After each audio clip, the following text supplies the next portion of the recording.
Ada seorang wakil presiden, salah satu proklamator, dan hidupnya diabdikan untuk bangsa. Tapi ada satu hal yang nggak pernah dia punya.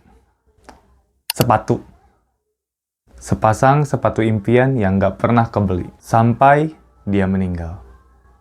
Kok bisa ya? Halo Tuan dan Nyonya, Bapak Ibu sekalian, kakak-kakak, dan adik-adik atau siapapun penontonnya. Selamat datang di channel gua. Perkenalkan, nama gua Novan Fevari. Dan selamat datang juga di video pertama gua di segmen atau playlist pertamanya juga, yaitu NFT. Bukan NFT yang itu, tapi NFT ini ngobrolin figur tipis-tipis.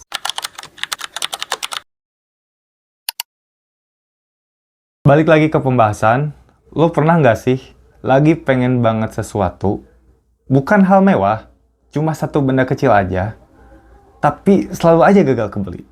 Pernah nggak? Kadang karena gak ada uang, dari mana duitnya?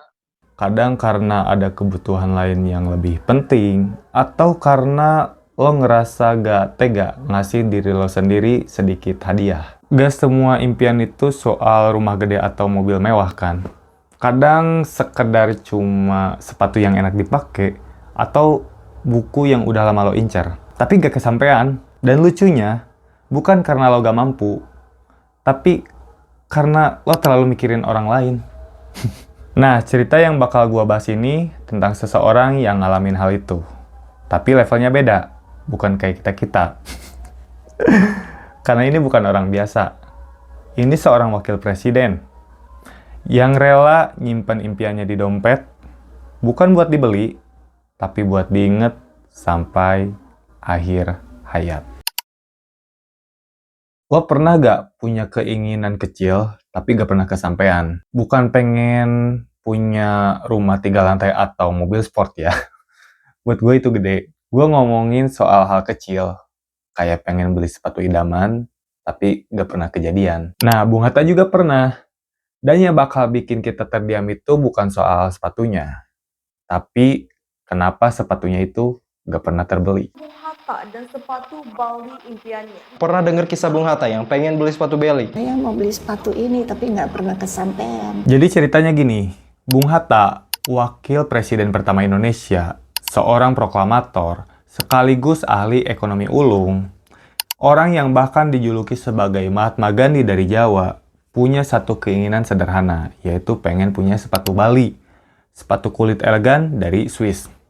Waktu itu tahun 1950-an, sepatu Bali itu udah kayak simbol eksklusivitas. Kelas atas mentok, mewah. Tapi buat Bung Hatta, alasannya bukan buat gaya. Sepatu itu katanya nyaman buat jalan jauh. Ya, lo bayangin aja, sebagai wakil presiden yang waktu zaman itu menterinya belum banyak, kabinetnya masih kurus, pasti sering jalan kaki kemana-mana dalam tugas kenegaraan. Dia sampai nyimpen iklan sepatu Bali itu di dompetnya. Diselipin kayak orang yang lagi jatuh cinta yang nyimpen foto pacarnya dengan apik dan rapih. Tapi sampai akhir hayatnya, sayangnya sepatu itu gak pernah kebeli. Bukan karena gak bisa, sebagai wapres, mantan Perdana Menteri, tokoh besar Republik, mestinya ya gampang aja buat beliau beli sepasang sepatu mewah. Tapi inilah Bung Hatta, orang yang lebih milih hidup jujur, lurus, dan bersahaja.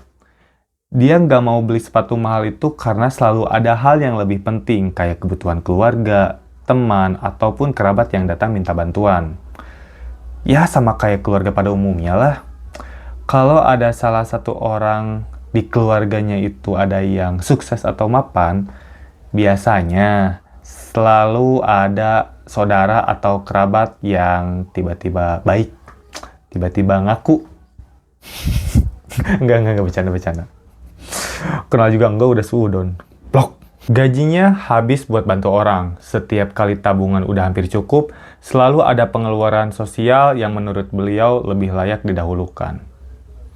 Kalau gua ya di posisi Bung Hatta, mending beli sepatu baru. Orang lain, nanti aja. Dan dia rela. Sepatu impian itu cuma jadi lipatan kecil di dompet. Tapi maknanya luar biasa. Sikap Bung Hatta bukan cuma soal sepatu, itu cerminan prinsip yang dia pegang seumur hidup. Dia dilahirkan di Fort de Kock yang sekarang jadi Bukit Tinggi pada tanggal 12 Agustus 1902. Dia dibesarkan di keluarga berada dan terhormat. Sekolah Eropa, kuliah di Belanda. Tapi semua privilege itu nggak bikin dia kehilangan arah. Dia terlibat aktif dalam pergerakan kemerdekaan sejak muda. Di Belanda, dia jadi pemimpin Perhimpunan Indonesia, organisasi mahasiswa yang visioner dan keras kepala yang memperjuangkan kemerdekaan. Dia dipenjara, dibuang, tapi gak pernah lari dari prinsipnya. Bung Hatta juga dikenal sebagai pecinta buku kelas berat. Saking cintanya sama ilmu, waktu dia menikahi istrinya Rahmi, dia menjadikan bukunya sendiri, Alam Pikiran Yunani, sebagai mas kawin. Buat Bung Hatta, ilmu pengetahuan itu jauh lebih berharga daripada emas. Ya, apa itu mas kawin emas 10 gram, emas 20 gram, mending buku. Buku seporsi mie ayam sebelum meninggal. Itu cocok buat mas kawin. Tapi yang ori, bukan yang KW. Rahmi, istrinya sampai bilang, saya ini istri ketiga. Istri pertamanya Sajadah, yang kedua buku, baru saya yang ketiga. Lucu nih. Dan itu bukan candaan. Waktu dibuang ke Digul tahun 1935, Bung Hatta bawa 1 koper pakaian dan 16 koper buku. Lo mungkin pernah dengar waktu dia marahin sekretarisnya gara-gara pakai 3 lembar kertas sekretariat negara buat surat pribadi. Kertas itu dia ganti sendiri dari kas pribadi. Dan dia tegur sekretarisnya seolah kayak habis ngambil duit negara miliaran. Tapi justru dari situ lo bisa lihat bahwa buat Bung Hatta, integritas itu gak perlu ukuran. Kecil atau besar, itu tetap tanggung jawab. Dia hidupin prinsip Jerman yang dia pegang teguh. Der Mensch ist, was ist. Manusia adalah apa yang dia makan. Artinya, hidup kita mencerminkan cara kita mencari dan menggunakan harta. Prinsip itu juga ditanamkan ke keluarganya. Putrinya, Halida, waktu kuliah di UI, sempat dibebaskan biaya kuliah karena status anak Bung Hatta. Tapi Bung Hatta tolak fasilitas itu. Saya masih sanggup bayar.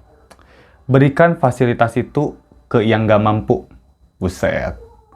Ini baru wakil presiden. Kelas. Putrinya yang lain, Gemala, waktu sekolah di Australia dan kerja paruh waktu di Konsulat Jenderal Republik Indonesia atau KJRI di Sydney, pernah ngirim surat ke ayahnya pakai amplop resmi konsulat. Dan Bung Hatta langsung balas, kalau mau menulis surat pribadi, jangan pakai fasilitas negara. Sekali lagi, jangan pakai fasilitas negara. Kurang jelas. Jangan pakai fasilitas negara. Blok. Lo bisa ngerasa betapa kakunya beliau soal moral. Tapi kakunya ini tuh elegan. Dan semua itu dilakuin bukan karena pencitraan. Tapi karena memang itulah dirinya. Bahkan nih ya, waktu beliau pensiun dari Wapres, Bung Hatta belum punya rumah sendiri. Dia masih tinggal di rumah kontrakan. Ditawari rumah oleh negara, dia tolak. Bilangnya sih, negara masih banyak hutang. Saya malu kalau diberi rumah. Fuck lah, anjir. Mahal anjir itu kata-kata gelo. Waktu beliau sakit dan berobat ke luar negeri, pemerintah kasih dana. Setelah selesai, ternyata masih ada sisa uang. Bung Hatta langsung minta uangnya dikembalikan ke negara lewat Kedutaan Republik Indonesia di Bangkok. Dan satu hal lagi yang paling simbolik dari semuanya adalah beliau menolak dimakamkan di Taman Makam Pahlawan Kalibata. Padahal beliau pemegang bintang Republik Indonesia kelas 1, di mana itu adalah penghargaan paling tinggi dari negara. Tapi Bung Hatta nulis wasiat 5 tahun sebelum dia wafat. Saya ingin dikuburkan di tempat rakyat biasa, bukan di makam pahlawan. Karena saya memperjuangkan rakyat seumur hidup saya. Kenapa? Karena di Taman Makam Pahlawan sudah ada orang-orang yang dia anggap tidak layak menyandang gelar pahlawan. Salah satunya Ahmad Tahir. perwira militer tangan kanan Direktur Utama Pertamina yang tersangkut kasus korupsi besar-besaran. 14 Maret 1980, Bung Hatta wafat. Ribuan rakyat datang melepas beliau di rumahnya di Jalan Diponegoro nomor 57. Seperti wasiatnya, beliau dimakamkan di Tanah Kusir, bukan di Taman Makam Pahlawan Kalibata. Jadi kalau lo nanya ke gua, kenapa sepatu Bali itu penting dari kisahnya Bung Hatta ini? Karena sepatu itu jadi simbol kejujuran dan pengorbanan. Impian kecil yang gak pernah beliau wujudkan demi menjaga prinsip. Karena buat Bung Hatta, sepatu bukan sekedar alas kaki. Itu ujian karakter. Dan hari ini, cerita sepatu itu lebih keras suaranya dibandingkan pidato manapun soal anti korupsi. Gua gak tahu ya, masih relevan gak sih cerita kayak gini hari ini?